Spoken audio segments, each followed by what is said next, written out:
Decisão histórica. Pela primeira vez no Brasil, militares de alta patente viram alvos da Justiça Civil por atentar contra a democracia. 4 generais e um almirante sofrem busca e apreensão por participar da tentativa de golpe de Estado. 3 ex-assessores de Bolsonaro vão para a cadeia, assim como o presidente do PL. Valdemar Costa Neto guardava em casa uma arma ilegal e uma pepita de ouro. O ex-presidente é obrigado a entregar o passaporte e está proibido de deixar o país. Eu sou o Rodrigo Viana e esse é o Tempero da Notícia que está começando agora.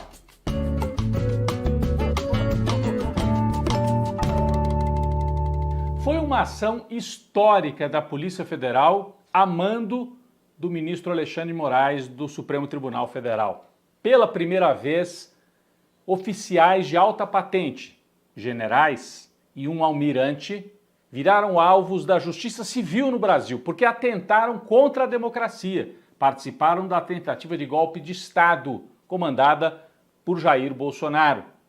Sofreram busca e apreensão na última quinta-feira os generais Augusto Heleno, que foi chefe do Gabinete de Segurança Institucional de Bolsonaro, Braga Neto, que foi ministro também e era o vice na chapa derrotada de Jair Bolsonaro, Paulo Sérgio, general que foi ministro da Defesa, e também o Estevam Teófilo, um general que participou ativamente das articulações golpistas, além do ex-comandante da Marinha, Almir Garnier. Durante a reunião das Forças Armadas, ele teria se colocado à disposição para levar adiante o golpe e impedir a posse de Lula. Bem, é algo inédito no Brasil. A gente lembra que ao fim da ditadura militar de 64, os militares não foram punidos. Eles que tinham barbarizado, comandado tortura, feito prisões ilegais, dezenas de brasileiros desapareceram por responsabilidade dos militares e eles não foram punidos. Houve ali uma anistia. Dessa vez, parece que não vai ser assim. Os militares foram comandantes do governo Bolsonaro, participaram ativamente, ajudaram a abrir o caminho para Bolsonaro. O governo dele foi parte de um projeto maior de ocupação do Estado pelas forças militares. O ministro Alexandre de Moraes embasou a decisão dele de fazer busca e apreensão, em boa parte, numa delação do ex-ajudante de ordens, Mauro Cid, que também é militar. Bom, mas não foi só a delação. Foram apreendidos documentos, foram ouvidas outras testemunhas. É uma investigação prolongada, que já dura mais de um ano. Há, portanto, muitos elementos para fazer busca e apreensão contra os militares e também para pelo menos 3 prisões que aconteceram na última quinta-feira. Quem é que foi preso? Felipe Martins, esse aqui.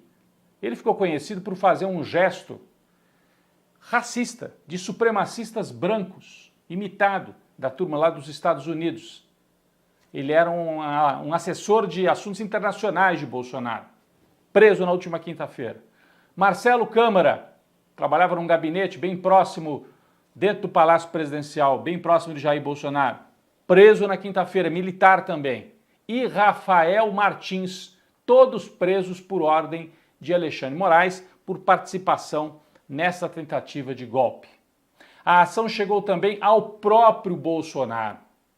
Ele recebeu ordem para entregar o passaporte, assim não pode fugir do país, está proibido de deixar o Brasil e está proibido de travar contato com outros investigados que estão nesta mesma ação.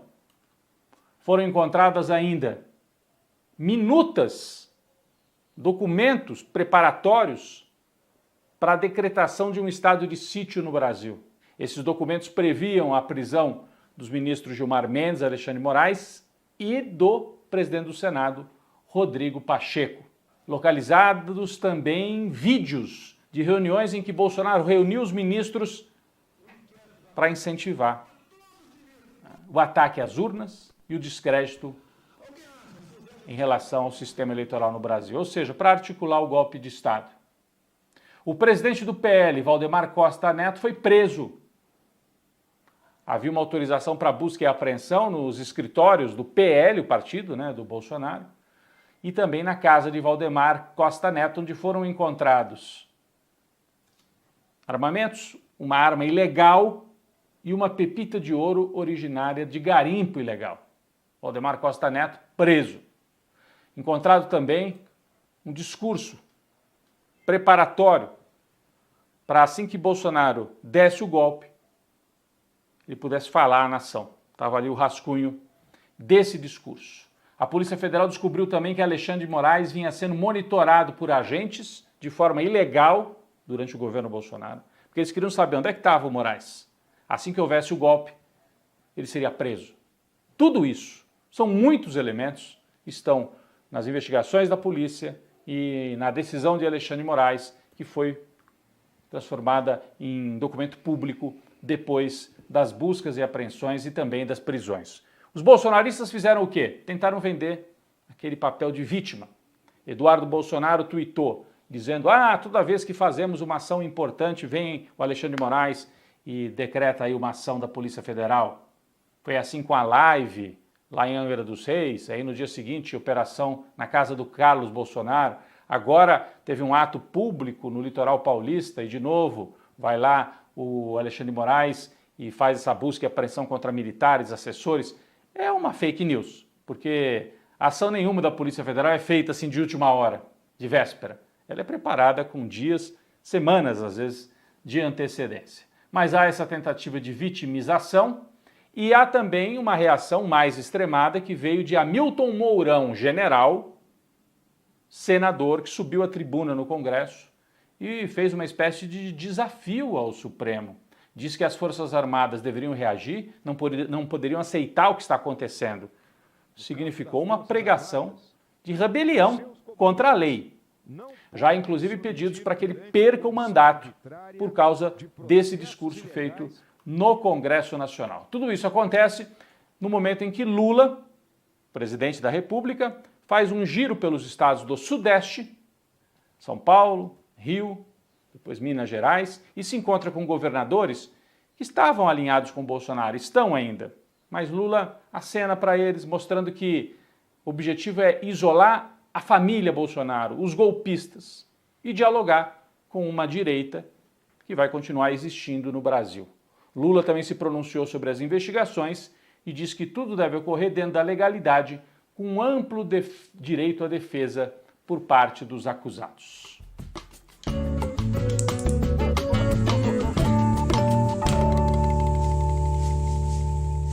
Quem vai para a panela de pressão esta semana é o presidente da Câmara, Arthur Lira, que fez um discurso grosseiro na reabertura do ano legislativo. Ele disse que é preciso respeitar a Câmara, sabe aquela coisa? Bateu na mesa. Por que será? Bom, ele está bravo com o governo porque quer mais emendas parlamentares no orçamento. Vocês sabem que nos últimos anos no Brasil aconteceu uma anomalia, especialmente no governo do Bolsonaro. Como o executivo não queria governar, queria só fazer alarido, fazer agitação, os parlamentares foram assumindo cada vez mais a administração do orçamento. Para onde vai o dinheiro? Mandar uma emenda para fazer uma estrada lá no interior, fazer a cobertura de uma escola, uma quadra poliesportiva, aquela miudeza, mas que somando várias emendas, dá muito dinheiro.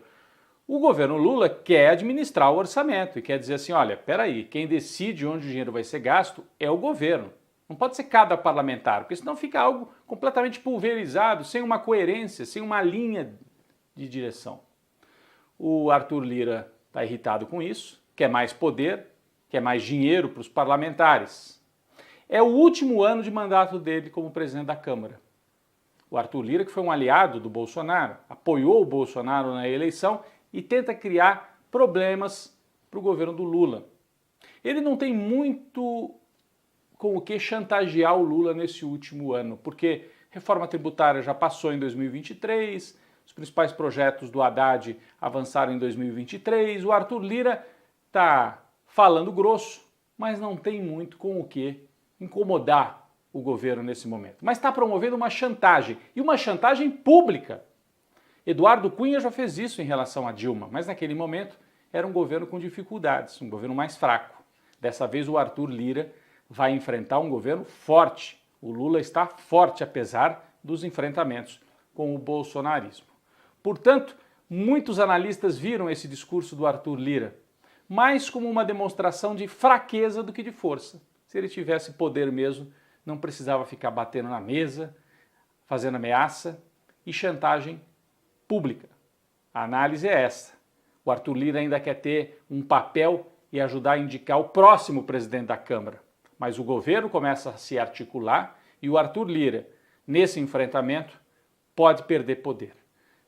Um partido já saiu do bloco que ele comandava, o PSB do Alckmin, saiu.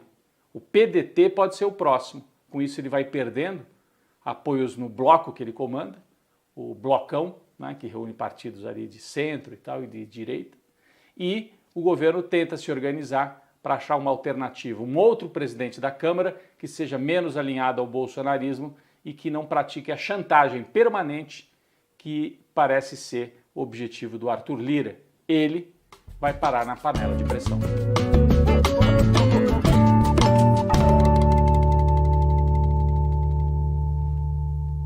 Nosso cafezinho esta semana vai para os profissionais de saúde, para os médicos, cientistas e autoridades que têm que enfrentar nesse momento um duplo desafio no Brasil.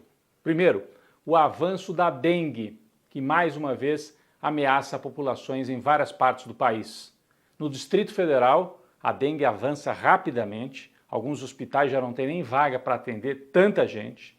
E São Paulo, a capital paulista, registrou esta semana a primeira morte deste ano provocada pela dengue. Então, ao mesmo tempo que as autoridades têm que lidar com isso, e o Brasil acaba de aprovar uma vacina da dengue para ser usada no sistema público, ela vai ser, num primeiro momento, aplicada em jovens e crianças, e não nos mais velhos, por uma estratégia daqueles que conhecem como utilizar esta vacina, mas o Brasil aprova a vacina para o sistema público, tem que combater aquelas medidas de todo ano, né? Evitar água parada, né? Mandar os profissionais passarem pelas casas das pessoas pedindo para que não acumulem objetos que ajudam a proliferar os mosquitos da dengue. Mas ao mesmo tempo que essas ações são feitas e são importantes, é preciso lidar com outro desafio, infelizmente, que a gente já viu durante a pandemia da Covid-19, que é o negacionismo, que é a confusão, que são as fake news relacionadas à saúde.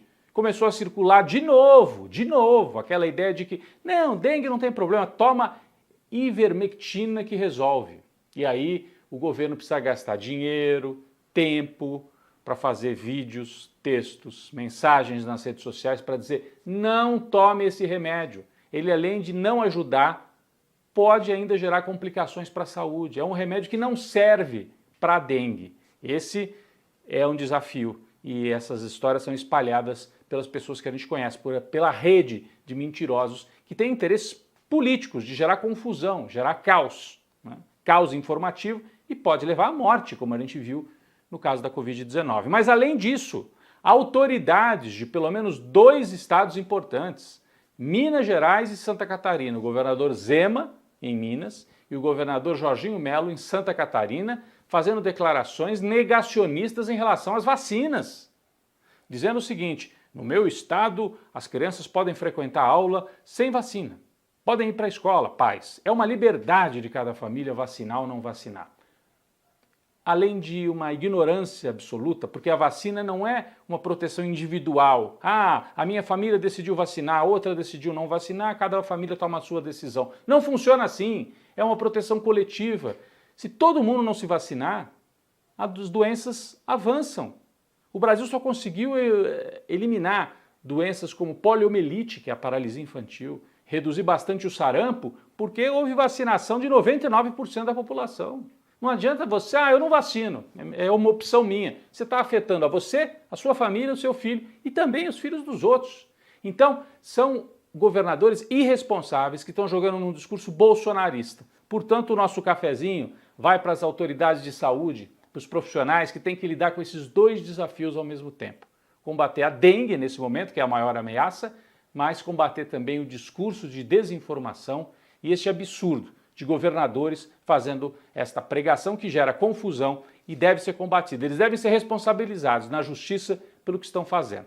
Um cafezinho para os profissionais de saúde que, enquanto isso acontece, estão lá na ponta batalhando para que a dengue não avance mais e para que a gente consiga evitar, né, uma epidemia ainda mais grave dessa doença que afeta já tantos brasileiros. Um cafezinho para os profissionais de saúde.